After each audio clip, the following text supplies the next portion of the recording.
सम्यक संबुद्धांनी प्रत्येक व्यक्तीचे कर्म हे वेगळे वेगळे आहेत असं सांगितलेलं आहे. त्यामुळे सगळे लोक वेगळे वेगळे आहेत.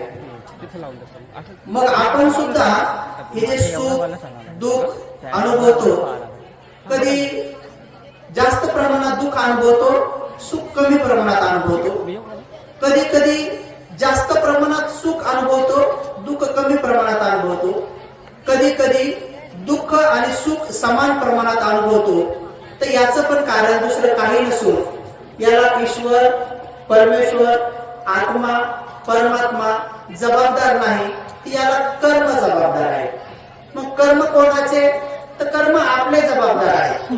आपल्या जीवनामध्ये जे दुःख येतं त्याला आपणच कारण आहोत. आपण अज्ञानापोटी आणि अविद्येपोटी आपण ते कर्म केलेलं असतं आणि त्यामुळं ते कर्म एक वेळ पाहून, ते सीझन पाहून ते कर्म फळाला येतं. जसं की आंबे नेहमी आंब्याला लागत नाही, त्याचं सीझन येतं आंब्याचं. तसं आंब्याचं सीझन येतं, मग पहिला फुलोरा लागतो, मग फुलोरा लागत मग बारीक बारीक आंबे येतात, मग थोडं वारं वावदान आलं तर काही पडतात, मग तिच्यातून काही वाचतात, मग काही कोई सारखे होतात, खारासारखे होतात. आणि मग एवढ्या सगळ्या संकटातून, त्या आभाळातून, त्या गडगडण्यातून, त्या वारावावधनातून जे वाचतात मग ते पिकतात. ते पिकतात. तर समजून घ्यायचं आपले कर्म असेच असतात, काही काही फुलुऱ्यासारखे.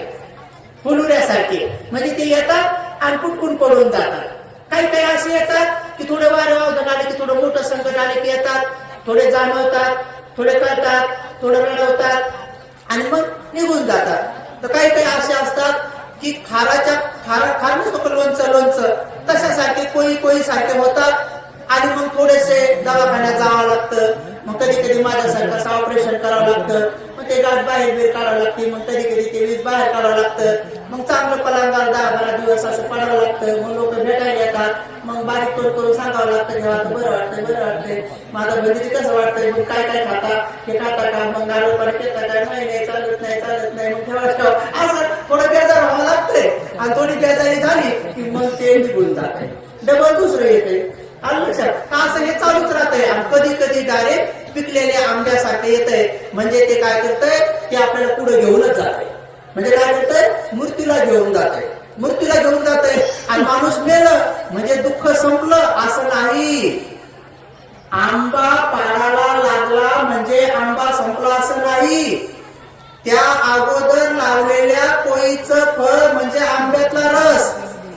जी अगोदर एक कोळी लावली होती ना, ज्याच्यामधून आंबा आला होता ना, तर त्या कोळीचं फळ म्हणजे आंब्याचा रस. पण त्याच्यात निघलेली कोळ म्हणजे त्याचा पुनर्जन्म. तसं आपण जे कर्म करतो तर ते कर्म काही काही आपल्याला फेडावं लागतात, पण मेल्यावर बी डबल ते पुन्हा येतात. मग काही आजारही डबल येतात, काही कर्मही डबल येतात. तर नुसते दुःखाचेच नाही तर सुखाचे बी कर्म येतात. म्हणून मग भगवान तथागत सम्यक संबुद्धांनी बोधी ज्ञान प्राप्त केल्यावर हेच पाहिलं. बुद्धत्वामध्ये त्यांना हे दिसलं, काही लोक लय दुःखी दिसले, एवढे दुःखी दिसले, डायरेक्ट नरकामध्ये दिसले. 4 प्रकारचे नरक. पिंपळाच्या झाडाखाली, ज्यांना आपण आता बोधी वृक्ष म्हणतो. तर भगवान बुद्धांनी सम्यक संबुद्धत्व प्राप्त केलं, तर त्या पिंपळाच्या झाडाखाली डोळे लावल्यानंतर भगवंताला 4 ठिकाणी असे सत्व दिसले जे लय दुःखी होते. एवढे दुःखी विवळत होते, रडत होते, क्रदन करत होते. मग त्यांनी पाहिलं की हे बिचारे इथं का आहेत, काय कारण आहे, हे एवढे दुःख भोगत आहेत. हरवलेला मुलगा सापडला. हरवलेला मुलगा सापडला. आता आई हरवली का? आता दोघे भेटले का? जमलं. आता दोघं बी सापडले. आता आनंदाची गोष्ट. मला नाही मुलगा सापडला, नाही हरवली. नाही चांगलं.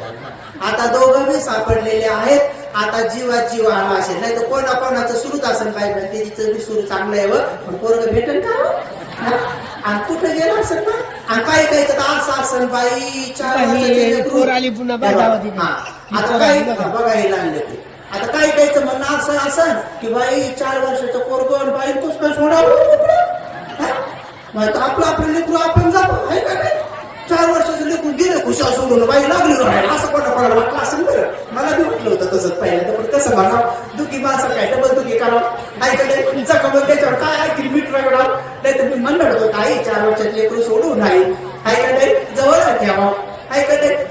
ते लेकरू चिंचिक पळतंय त्याच्याकडे टुकू टुकू पाहावं ऐकते. फक्त लेकरू कोणतं ऐकतंय जे पोटात आहे तेवढंच ऐकते, जे पोटात येणं तेच ऐकते. मग पोटात लेकराला आपण संस्कार टाकत नाही. भंतीची लोक म्हणतात ना की तुम्ही काय करा, गर्भ सुरक्षा विधी करा पहिल्या दिवसापासून 3 महिन्यापर्यंत आणि 3ऱ्या महिन्यापासून 9व्या महिन्यापर्यंत गर्भ संस्कार विधी करा. कारण ते लेकरू जसं सांगत तसं ऐकतंय. आणि नंतर जन्मलेलं लेकरू काय ऐकत नाही. जन्मलेलं लेकरू 2 वर्षाचं बी ऐकत नाही. ते तिकडे पळतंय, आपण त्याला म्हणा इकडे येतो ते म्हणजे तू चिंते आता दादा चिन पळू, ते काय ऐकत नाही. म्हणजे जेव्हा सांगायचं तेव्हा सांगत नाही आपण ऐकत नाही. म्हणजे संस्कार लहानपणी पडतात. आता काही लेकरांना जन्मल्याबरोबरच दाणी जन्मतात, जन्मल्याबरोबरच. काही लेकरांना तुम्ही बिस्किट द्या ते बिलकुल खात नाही. पप्पा पुढे जात म्हणते मम्मीने म्हणते तू खा, पप्पा म्हणते तू खा, आजी म्हणते तू खा, बाकी सगळे घरचे म्हणते माय नाही सोन्या खाय माय खाय तूच खाय म्हणतात. असं लेकरू असतंय काही. त्याला बिस्किटचा पुडा दिला तर बाहेर बी जातोय, सगळ्या मित्राला वाटून येते, लहान लहान पोरायला तू खा सगळ्याला वाटून येते. आता असं दाणी पोरगं जन्मलं आणि बिस्किटचा पुडा वाटून आलं तर त्याच्या मायनं घरी आल्यावर 2 बिस्किटचे पुढे घेऊन द्यावं का नाही की बाई माझं पोरगं दाणी जन्मलंय. पण आपल्या बायात असं नाही करत. पोरगं जर बिस्किटचा पुडा वाटून आलं तर घरात त्याला कुचकुचको हाणतात चांगलं. गाड्या म्हणते पूर्ण बिस्किटचा पुडा वाटून आला, आता त्याला कुचकुचको हाणल्यावरती म्हणते काऊन हाणलं बाबा. मग त्याच्या ध्यानात येते की दिलं किंवा हाणतात, दिलं की हाणतात, मग ते पुढे देणंच बंद करते. मग चांगलं लग्न होतंय, मग त्याचा पगार येतोय, मग पगार आल्यावरती देतच नाही माय बाबा. आता जेव्हा देत होतं तेव्हा कुचकुचको हाणलं. आणि आता म्हणतात बनते जी बायकोकडे पगार देते, आता जेव्हा देत होतं तेव्हा तुम्ही कोण हाणलं. कसं काय हाणायची काही गरज होती का. म्हणजे आपल्या ते लक्षात येत नाही की हे संस्कार, हे कर्म, हे कोण बनवतंय. आपणच अज्ञानापोटी बनवलेले असतात. म्हणून आपण कोणावर बी काही गोष्टी टाकू नये. मला लहानपणी कळत नव्हतं की बा आपला हा रंग काळा काऊन झाला असेल, म्हणून मग मी 3-4 वर्षी फॅरेन लवली लावली. लहानपण मला कळत नव्हतं म्हणून लावली. आणि मी कॉलेजला बी चाललो ना तर कॉलेज जवळ आले की पटकन लावून घ्यायचो, असं लावून घ्यायचो आणि लावायचो. आणि भिक्षू झाल्यावर मी 2 वर्ष लावली बरोबर 6 असतात. आता गोरं होण्याची विधी माहित नव्हती. नंतर माहित झाले की ध्यान केल्यावर माणूस गोरं होतंय आणि मनातून गोरं असलं की मग लय चांगलंच होऊन जातंय. नंतर आहे का नाही. आता किती लोकांचे लाखो रुपये चालले ब्युटी पार्लरवर आहे का नाही. 15 दिवस तोंड चांगलं, 16व्या दिवशी तसंच.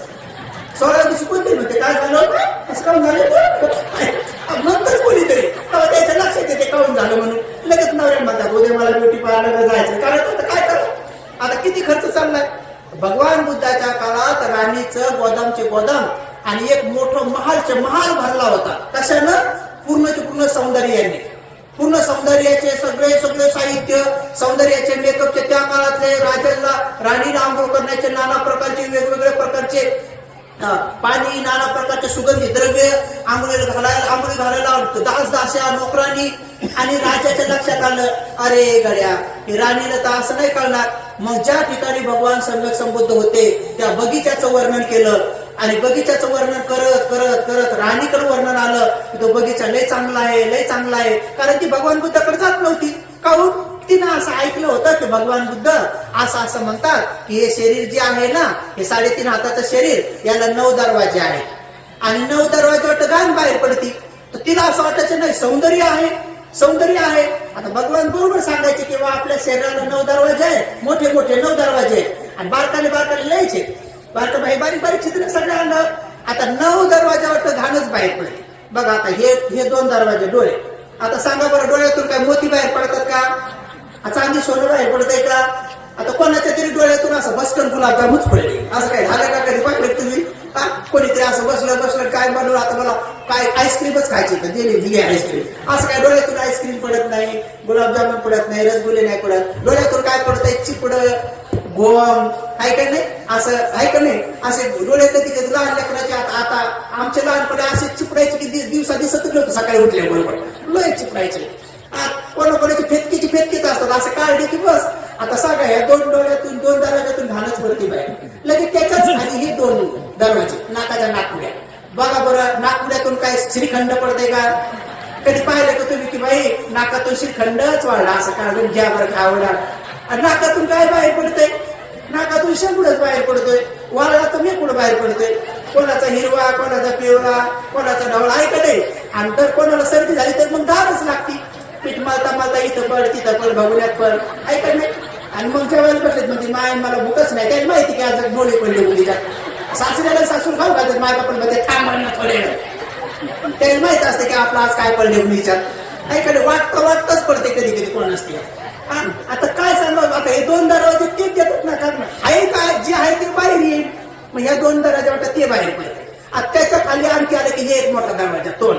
आता सांगा तोंडातून कधीतरी कोणाच्या आजपर्यंत तुम्ही असं ऐकलं का की 500 बंडलच पडलं हा असं बोललं की दणकट पडले किंवा सुट्टेच पडले अशा इकडे खडखड खडखड नोठाच पडल्या हा किंवा कोणाच्या अशा साड्या बिड्या काही पडले का तोंडातून नाही. तोंडातून काय बाहेर पडतंय थुंक लाल बेडके काही का नाही हेच बाहेर पडतंय. आता कोणी सकाळी पाहिलं तुम्ही सकाळी कुठं जा सगळे लोक तोंडातून काय टाकतात बाहेर बेडकेट टाकतात असं दात घासतात कोणी तर अर्धा घंटा घासते अरे बापरे मला अर्धा घंटा ध्यान केलं असतं तर बरं झालं असतं. आता पूर्वी पोरं उठले की सगळ्या लाळा इकडूनच येत होत्या अशा लाळा इकडून आता लाळा बी कमी झाल्यात कारण की ते काय खाऊ लागले पुढे खाऊ लागलेत.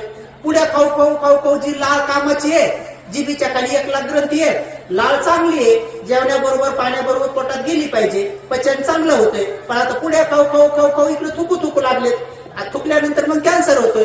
आता आम्ही नेहमी सांगतो बाबा पुढ्या खाऊ नका पण चांगले बना. पण कशाचं माय खाती पुढ्या आणि बाप पितोय बिड्या. आता माय खाती पुढ्या आणि बाप पितोय बिड्या मग त्याच्या पोटी जन्मतात 2-3 सांगकडे असे सांगून पोरं काय कामाचे ते जर आपल्या कामाचे रे दुसऱ्याच्या कामाचे रे देवी अवघडच कारण का माय पाहिली इल्लू गुल्लू आणि बाप पाहिला कुल्लू गुल्लू. माय पाहिली इल्लू गुल्लू आता पुढे खाऊ माय की सोडणारी इल्लू गुल्लू सोडणारी ना माय पाहिली इल्लू गुल्लू आणि बाप पाहिला कुल्लू गुल्लू मग त्याच्या पोटी जन्मतात 2-4 वाढण्याची पिल्लू. आता काय घडलं ते आता काही कामाच्या इतका म्हणून बाबासाहेब म्हणाले होते की माणसाने गर्भाशयातच धर्मसंस्कार टाकावेत. म्हणून भगवंतांनी सांगितलं की या सगळ्या गोष्टीचं कारण दुसरं तिसरं काही नाही कोणी नाही आपले कर्म आहे. मग आता कर्म जर जबाबदार आहे सगळ्या गोष्टीला तर मग आपण एक गोष्ट कल्याण मित्र कोणत्या तरी भंतेजींना बनवलं पाहिजे आणि कोणतरी भंतेजी कल्याण मित्र सहज बनतात. जर तुमची बुद्ध धम्म संघ या 3 रत्नावर इंद्रखिलासारखी श्रद्धा असेल तर इंद्रखिल पूर्वी गावाच्या मध्यभागी वेशीमध्ये एक इंद्रखिल बनवत होते म्हणजे जमिनीत जिथपर्यंत पाणी लागल तिथून बांधत वर येत होते दगडाचा आणि तो वाऱ्या वावदाना ते हालत नव्हता कोणाकोण हालत नव्हता म्हणजे स्थिर राहत होता त्याला इंद्रखिल म्हणत होते. तसं आपली श्रद्धा इंद्रखिलासारखी असली पाहिजे म्हणजे बुद्धावर इतकी श्रद्धा असली पाहिजे. कोणी जर म्हटलं की तुम्हाला प्लॉट देतो तुम्हाला शिक्षण देतो दवा पाणी देतो थोडी दीक्षा घेता का इकडची तिकडची तर आपली श्रद्धा हल्ली नाही पाहिजे. कोणी जर म्हणलं की आता तुम्ही बिमार पडले तर ह्या बाबाला त्या बाबाला थोडस जाता का वाऱ्या करायला थोडंसं लिंब बिंब घेऊन तर आपली श्रद्धा हल्ली नाही पाहिजे. म्हणजे असं थोड्या लोभानं म्हणा भीतीपोटी म्हणा येऊन काय येईल मरणच येईल ना माणसाला. शेवटी अंतिम काय आहे अक्षरशः खरं जर पाहिलं तर कोणीच माणूस कोणालाच भेट नाही. तुम्हाला असं वाटलं का की आपण वाघाला भेटतो म्हणून तुम्हाला असं वाटलं का मगरीला भेटतो म्हणून आपण सापाला नाही कोणीच सापाला वाघाला मगरीला कशालाच कोणी भेट नाही सगळे मरणाला भेटतात. मी एका माणसाला म्हटलं का तुम्ही वाघाला भेटा का म्हणे हो आम्हाला नाही वाघाला नाही भेट म्हणे भेटतो बाबा वाघाला भेटतो म्हणलं का वाघ येतो म्हणे म्हणलं मग नळला धरतो म्हणलं पुढं नळला धरला रक्त देतो पुढं मग माणूस मरतो म्हणलं मरायला भेटत नळला धरा गेला नाही भेट वाघा समजा आला नळला धरला गेला काय होते डसलाच नाही निसतात नळला धरला मुका घेतला गेला समजा वाघाला आला मुका घेतला गेला कोण भेट बरं त्याला वाघाने समजा असं हातात गेला आला घ्या आता सेकंड आणि कोण भेट त्याला वाघ नळला धरतो रक्त पितो माणूस मरतय म्हणून लोक भेटतात. साप डसल्यावर माणसं भेट नाही साप डसल्यावर काऊन भेटतात साप डसला की मग ती विष येतंय विष आल्या की नळा काळा पडतो मग डोळ्याला आधारे येतात मग डोळ्याला आधारे आले की मग नंतर काही दिसत नाही मग नंतर आपलं पूर्ण ब्लड थांबून जातंय आणि मग अटॅक येतो मग माणूस मरतय. आज शेवटी मारायलाच भेटेल माणूस कशाला भेट नाही. समजा अचानक जर आपण इथं म्हणलं ना असं साप म्हणलं तर चिंग पळतात तिकडे लोक. पण हीच गोष्ट थाई श्रीलंका बर्माच्या लोकांना थोडं कळलं त्यांना तुम्ही जर म्हणलं साप तरी ते असं पाहतात तर म्हणतात ठीक आहे सापाचं काम करण आपण आपलं काम करायचं. जर साप डसून मृत्यू होणार असेल तर पळाल्यावर बी डसनच कधी ना कधी आणि बसल्यावर बी डसन मग मुकच बसून राहायचं. मुकत बसून राहायचं. हे एकदा हळूहळू जमलं तर मग जमतं. आता बघा आम्ही मगाशी इकडे गेलो, आमची शिल्पी होती भंतेजी, मला नेमकं सांगितलं म्हणजे भंतेजी आता 5-6 दिवसापूर्वी मी भगवान बुद्धाच्या मूर्तीला असा कपडा लावता लावता एकटाच होतो म्हणे. नेमका झाडू मारला ठेवला तर तिकडून मोठा वाघ आला म्हणे. आल्याबरोबर म्हणे मी चिवर तोंडावर घेतलं, मुकत बसलो म्हणे इथं. मग मला उत्सुकता लागली. मग म्हणलं पुढं काय झालं म्हणे. मी चिवरातून पाहत होतो तो काय करतो म्हणे. तो आला म्हणे आणि जे झाडून मी झाडलं म्हणे त्या झाडूला त्याला चावलं म्हणे. झाडूला असं चावलं माझ्याकडे पाहिलं. मी आतून गुपचूप पाहिलं म्हणे. आणि मग नंतर तिथं पाहिलं, पुढे गेला आणि ते पंचायत तो झाडू त्याला असा तोडला आणि गेला म्हणे. म्हणलं मग मी गेलो 4-5 भंतीगिरी बोलून आणलं म्हणे. मग आम्ही पाहिलं म्हणे. तर म्हटलं असं का, तर म्हणे आता 2-4 वाघ असे इथून जाऊ लागलेत म्हणे. मी त्यांना विचारलं कोणाला दोंडू लागलेत म्हणलं. कोण म्हणे काय कोणाला. आता ते शोधत असतील कोणाला तरी, आता माहित नाही. आता आपण मधात बसलो ऐकत नाही तर ते शोधत असतील कोणाला तरी. तर आता काय माहित कोणाला शोधतात कोणाला नाही. तर मी 2दा जाऊन आलो. म्हणलं बघ बाबा मला शोधत असं तर आलो आता मी इकडं. पण जास्त मी पुढे नाही गेलो बरं बोलतच म्हणजे बोलतच नाही जायचं नाही. कोणत्या बिल्डिंगवर जायचं उडी मारायची आणि बघू आपण मरतो का जगतो असं नाही करायचं. हे तर आत्मज्ञान झालं. म्हणून उपासक उपासिकांनो, पूज्य ज्ञानज्योतिजी महाथेरो हे ज्या दिवशी इकडे राहून भंतीची संदर्भाला अशी घटना घडली त्या दिवशीच तिकडे म्हणाले होते की जरी तुम्ही काचाच्या घरामध्ये आणि सगळ्या साईडनं शस्त्रधारी किंवा जेल सुरक्षा किंवा कुठलीही सुरक्षा जरी ठेवली असती तरीही कर्म सिद्धांतानुसार रावण बंदीचा मृत्यू वाघिणीनं खाऊनच व्हायचा असता. तर दिल्लीत असो कुठं असो तुम्ही काचाच्या घरात जरी ठेवलं तरी वाघ तिथं आला असताना खाल्लंच असतं. कारण हे कर्म सिद्धांताच्या आधाराने सांगितलं. म्हणून उपासक उपासिकांनो, छोट्या मोठ्या गोष्टीने एवढं भयभीत बी व्हायचं नाही आणि एवढं निर्भयपणे बी जगायचं नाही. तर भगवंताने सांगितलं भय पण बाळगायचं. पण कशाचं भय, तर भगवंताने सांगितलं हिरी ओतप्पा. या 2 गोष्टीमध्ये हिरी ओतप्पा म्हणजे काय, एक आपल्याला लज्जा असली पाहिजे आणि एक आपल्याला भय असलं पाहिजे. तर लज्जा कशाची असली पाहिजे, लाज कशाची वाटली पाहिजे. आपण म्हणतो ना माय काय बिल्लाजी बाई हे, तर कशाबद्दल म्हणतो, तिनं आपले पैसे दिले नाही. आपले पैसे दिले नाही म्हणून आपण तिला बिल्लाजी म्हणून टाकतो ऐकत नाही. तर कधी समजा एखादी समजा बाईनं आपल्या घरी नेहमी जेवण केलं आणि त्याच्या घरी गेलं तर जेव्हा म्हणलेच नाही आणि चहा केलाच नाही. गेट आल्यावर म्हणे बाई चहा राहिलाच देता का, आता काय तेव्हा आता तुम्ही वाटू लावायला लागल्या आता काय देता. तर आपण कधी बिल्लाजी म्हणून टाकतो. तर भगवान बुद्धांनी तशा लोकांना बिल्लाजी नाही म्हटलेलं आहे. भगवंतांनी काय म्हटलं की जे लोक स्वतः जगण्याची अपेक्षा करतात तरीही दुसऱ्या प्राण्याला मारतात. म्हणजे स्वतः जगलं पाहिजे असं वाटतंय पण त्यांना एवढंही कळत नाही की त्याही प्राण्याला वाटतंय मी पण जगावं. मग जर त्यालाही जगावं वाटतंय तर मग आपण कोणाच्या मृत्यूला कारण ठरू नये. आपण कोणाच्या मृत्यूला कारण ठरू नये. आपण कोणाची हत्या करू नये. सोप्या भाषेमध्ये पानाती पाता वेरमणी शिक्कापदं समाधियामी. आता हे शील किती वेळ घेतला आपण, पण आपल्याला ते कळलं पाहिजे ना याचा अर्थ काय. अनेक लोकांना याचा अर्थ कळत नाही. पहिली गोष्ट तर विहारामध्ये लोक डोळे लावून बसतच नाही. कोणी भंतीजी काय म्हणतात, पहिले चला हात जोडा, बघा इथून सांगावं लागतं हात जोडा आणि चला डोळे लावा. पण काही महिला डोळे लावतच नाही, असं मिची उघडत ठेवतात. काय वाटते काय माहित महिलांना, त्यांना वाटतं का गळ्याचं तोडून पावतात भंतीजी का काय काहून लावत नाही माहितच नाही. पण असं लावतच नाही काही महिला डोळे. पण आता डोळे लावत नाही मग त्याचे डोळे असतात उघडे. भंतीची सुरू असतं इकडे नमो तस्स आणि याचे डोळे उघडे तर दुसरी म्हणतात ये नव बसणार इथं बघ झालं नमो तसं गेलं यायचं बाजू. भंतीची सुरू आहे नमो तस्स आणि यायचं चाललंय ये नव बसणार इथं. भंतीची चाललंय बुद्धं शरणं गच्छामि आणि त्याचं चाललंय गळ्यातलं केवढ्यात घेतलं माय तो तर पिवळं आहे मग लोकच पडलं पहा. आता हाय का काय ताळमेळ. इकडे भंतीची चाललंय बुद्धं शरणं गच्छामि आणि त्याचं चाललंय गळ्यातलं केवढ्यात घेतलं. आणि भंतीची तर द्वितीय एमपी चाललंय द्वितीय एमपी बुद्धं शरणं गच्छामि आणि यायचं चाललंय एकटी चाली का सासू नाही आली का.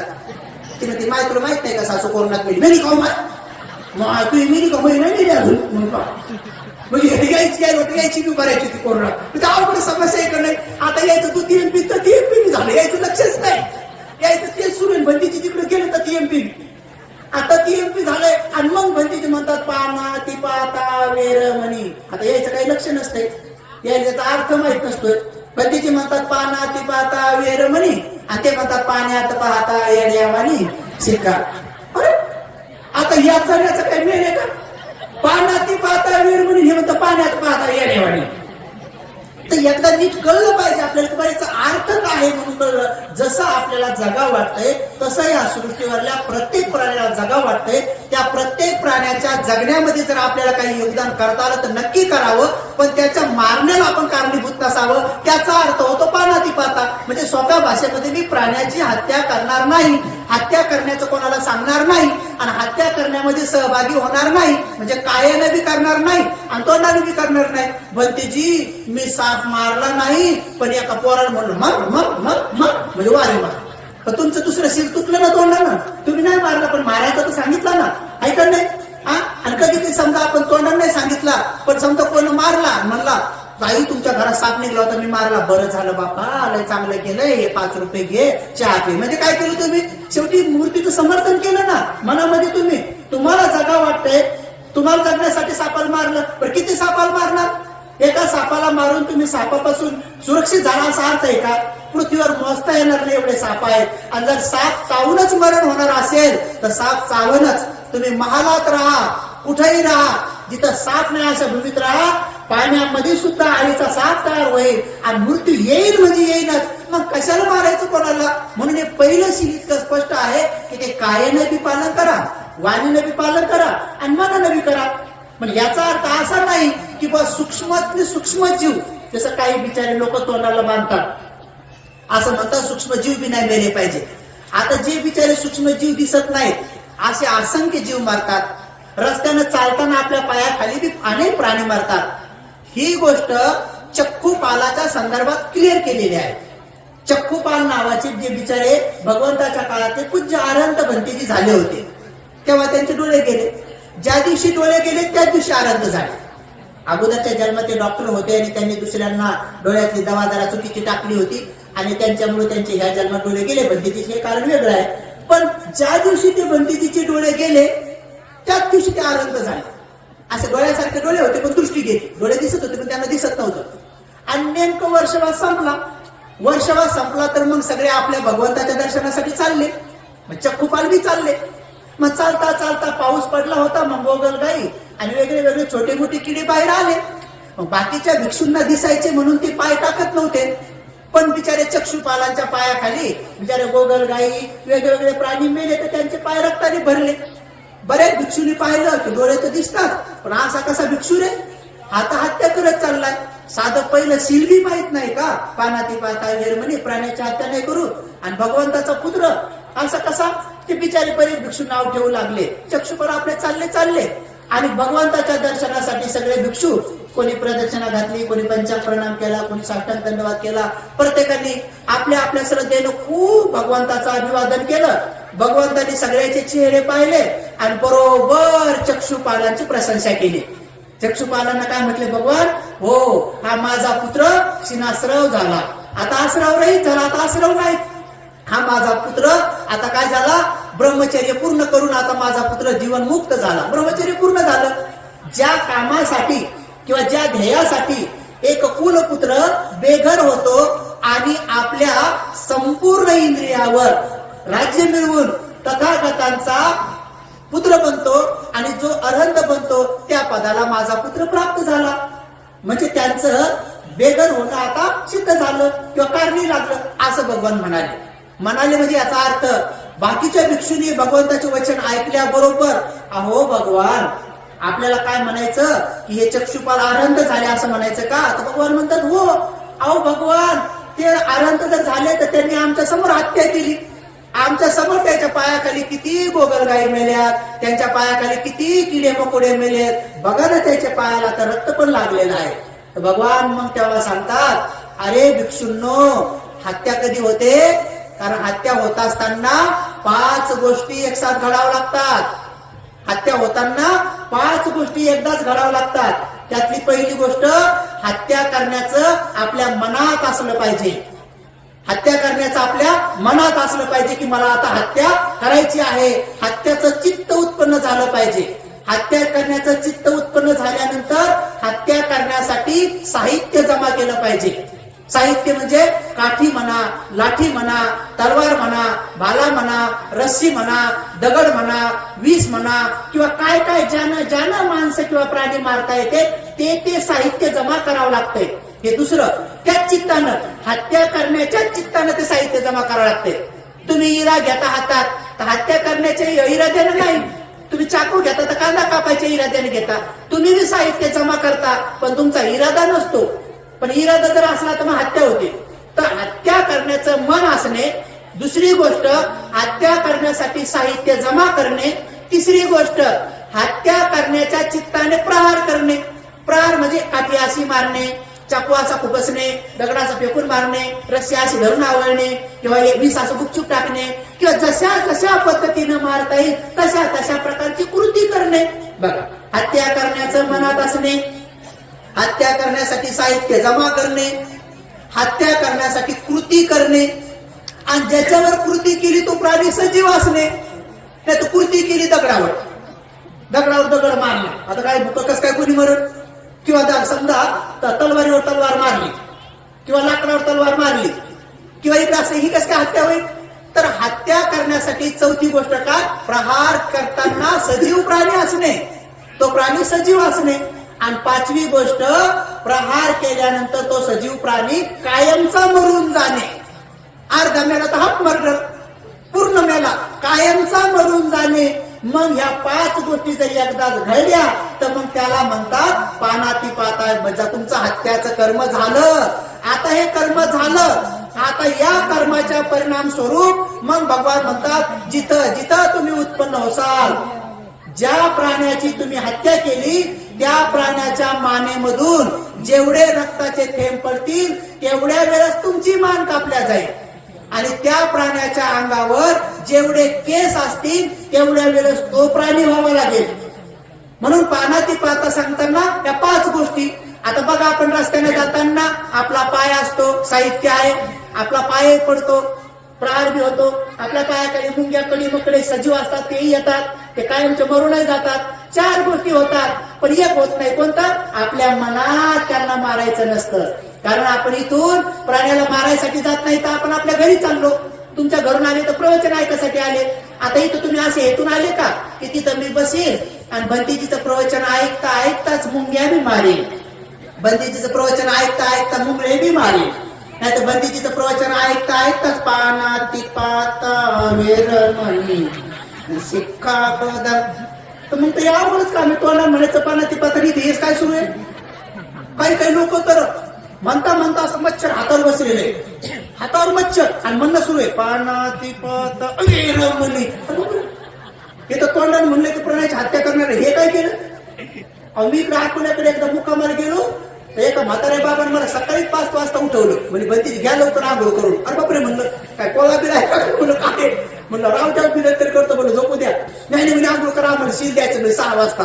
बरं बाबा उठलो आणि बाबा बसले आणि नातू मधात घेतला, म्हातारी इकडून आणि सून सगळे बसले आणि मला म्हणे भंतीजी द्या म्हणे आम्हाला शील. आणि बाबा जवळ बॅट घेऊनच बसले. बॅट घेऊन मी आपले डोळे लावणे सुरू केलं. मी नमो तसं बाबा म्हणलं आणि नंतर पानाती पाता सुरू झालं तर मला आवाज आला कटकट कटकट कट. म्हणलं काय आहे? तर बाबानं बॅट घेऊन मच्छरावर फिरवली. त्या पोरावर मच्छर उभे होते.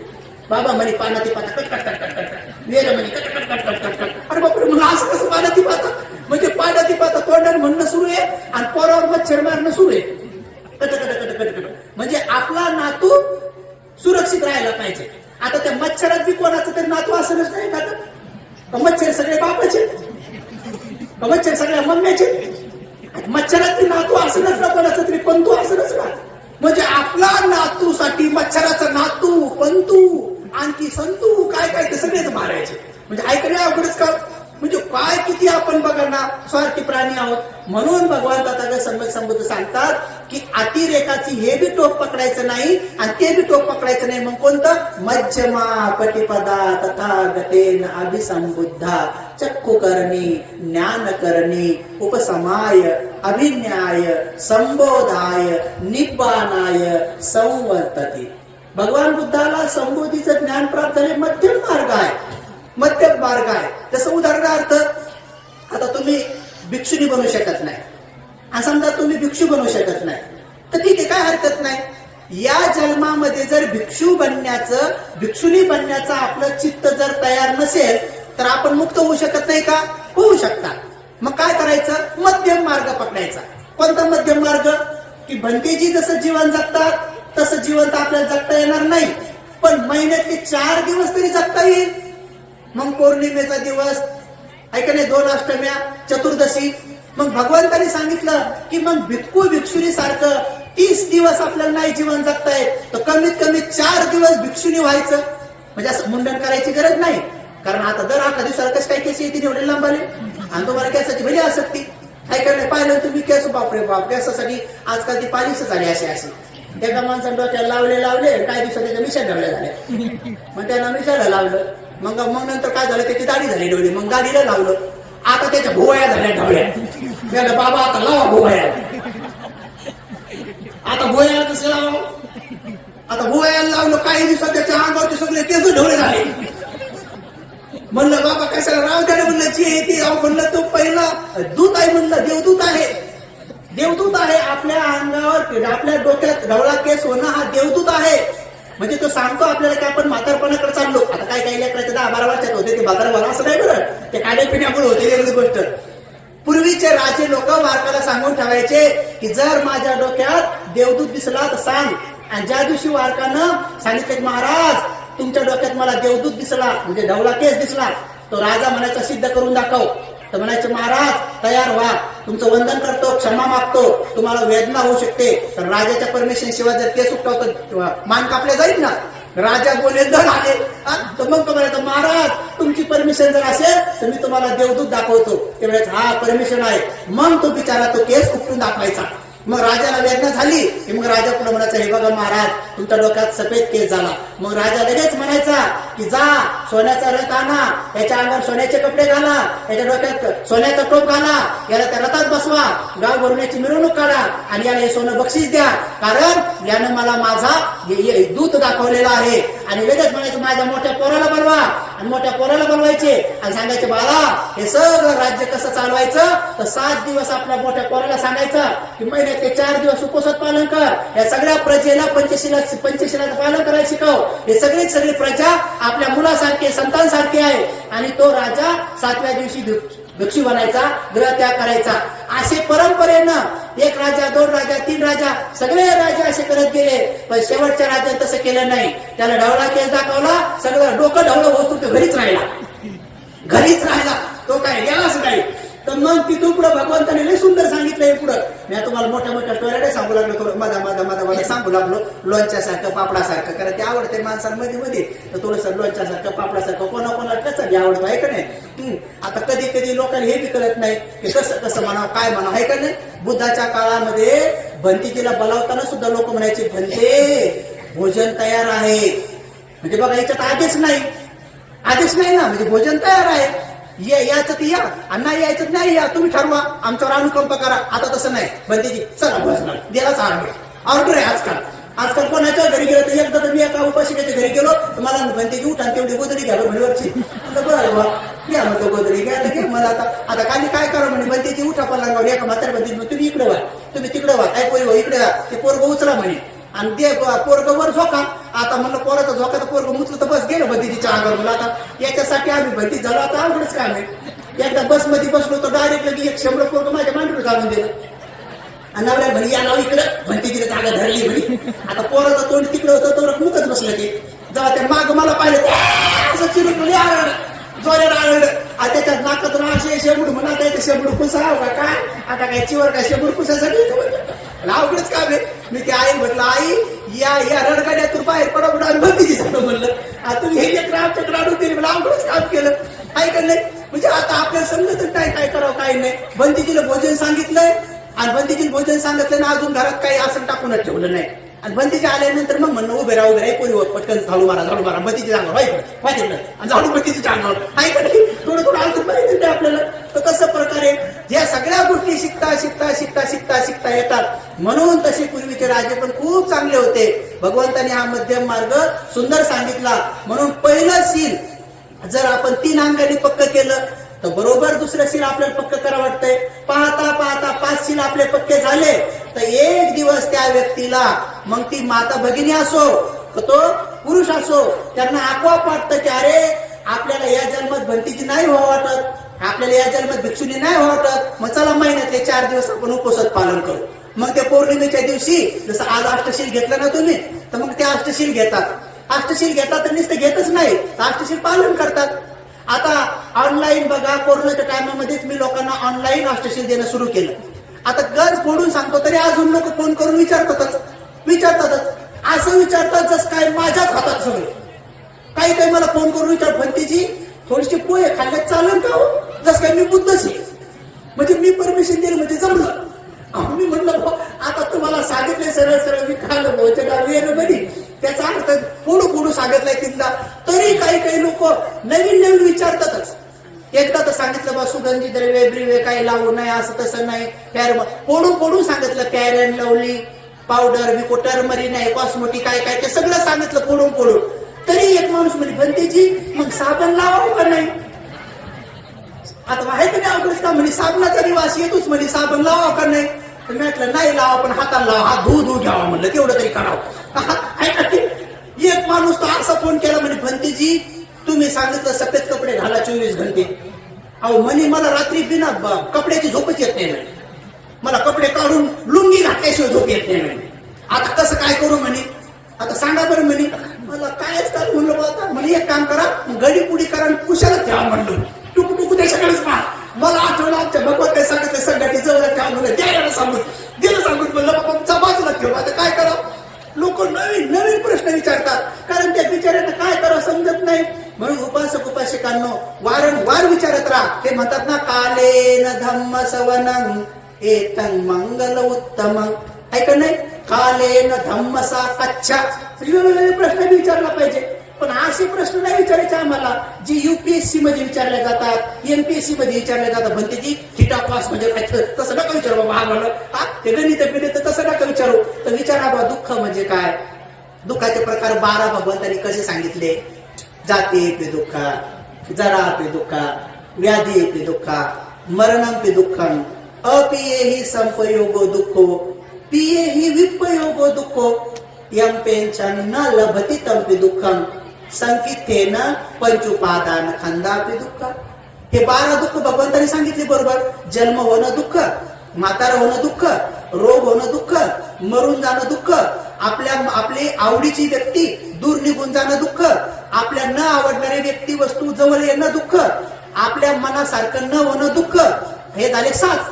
आणि संक्षिप्त मध्ये पंचउपादान खंदा दुःख. पंचउपादान स्कंद म्हणजे काय?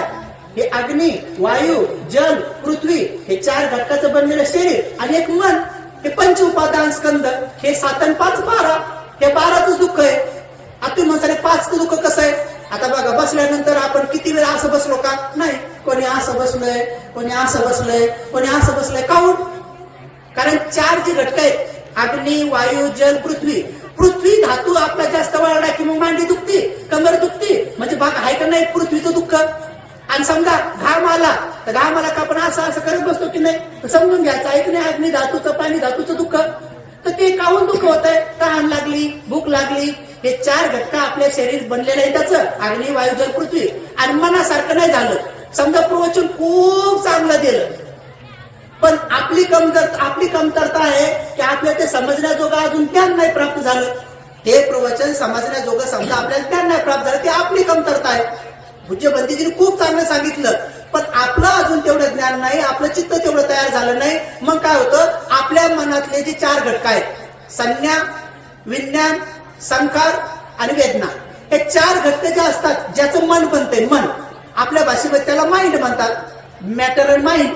तर त्याला अध्यात्म भाषेमध्ये नाम म्हणतात, याला रूप म्हणतात. तर ते नाम काय करतंय? समजलंच नाही. तर ते नाम काय करतंय? या रूपाला सांगतंय की मला काय समजून नाही लागलं, मग ते असं डुकले घेते. लक्षात. मग हे काय लोक काऊन झोपले माहिती का? कारण ते कळलं नाही की मग ते म्हणजे बापू कळलंच नाही. कळलंच नाही, समजलं. आता आश्रव, क्षीण आश्रव, समजा आश्रव सांगितले, किंवा समजा आता भंतेजी मगाशी 37 भौतिक पक्ष धर्म सांगितले.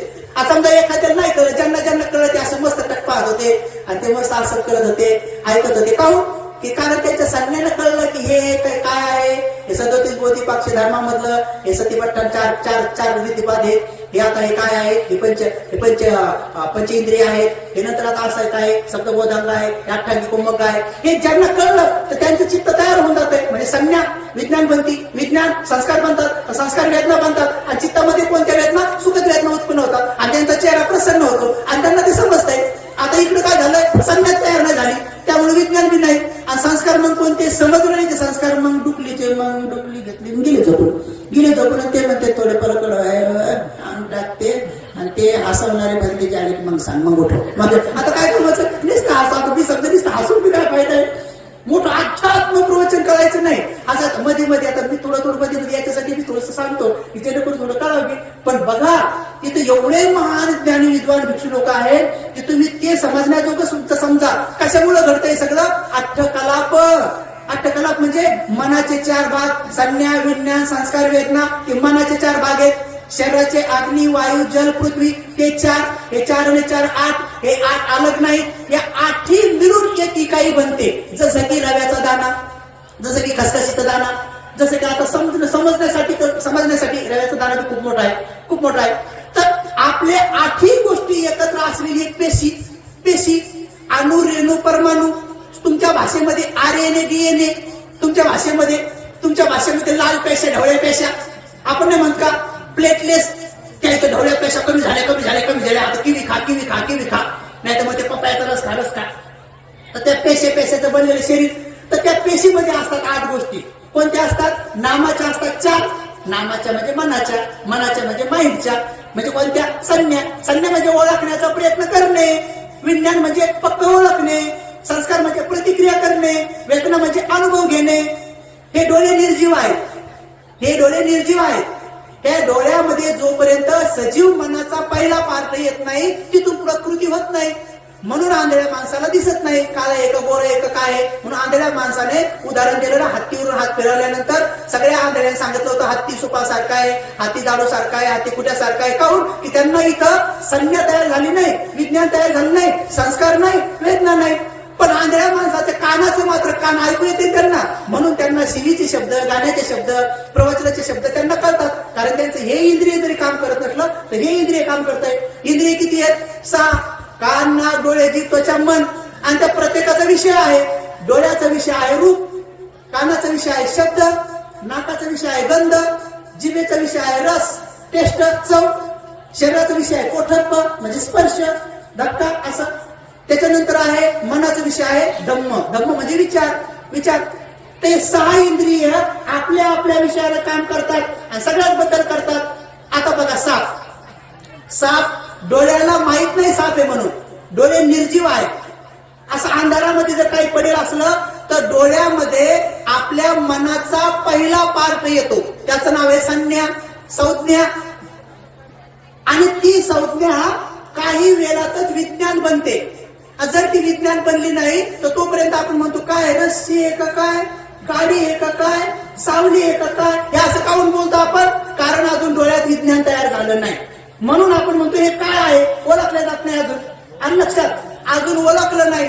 पण जसंही डोळ्यामध्ये विज्ञान तयार झालं, संज्ञाचं रूपांतर विज्ञानात होते. विज्ञान नवीन नाही होत.